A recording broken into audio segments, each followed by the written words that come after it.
ça la réalité.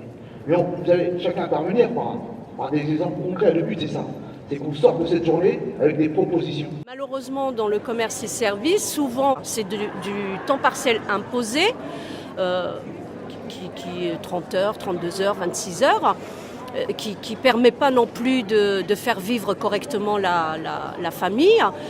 Elles ont des horaires variables, elles ne peuvent pas cumuler un autre emploi. Non seulement elles ne peuvent pas s'occuper correctement de leur famille, mais en plus elles ne peuvent pas cumuler un autre emploi pour augmenter leurs revenus.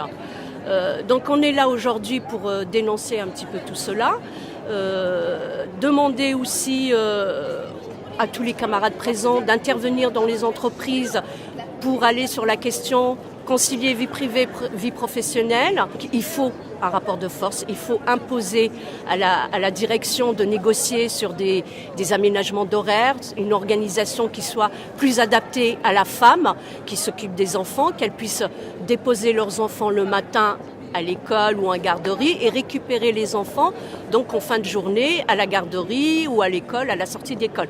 Et aussi partager aussi tout ce qui est vie scolaire parce que dans la grande distribution aujourd'hui les femmes elles n'arrivent pas à suivre la vie scolaire de leurs enfants, c'est très compliqué. La loi El Khomri, elle va aussi rajouter du travail de soirée, le travail de dimanche. Il faut savoir qu'aujourd'hui, déjà, je donne juste un exemple pour Carrefour Market, le travail du dimanche, c'est sur la base du volontariat. Mais le problème, lorsque la salariée se présente pour un poste, on lui dit bien que le travail du dimanche, il faut qu'elle le prenne. Si elle ne le prend pas, on ne lui donne pas le contrat. Donc vous voyez, c'est vraiment, on impose tout.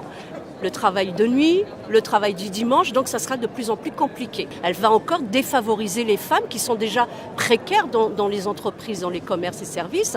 Ce sont des femmes qui travaillent très tard, qui gagnent 700, 800 euros, pas plus.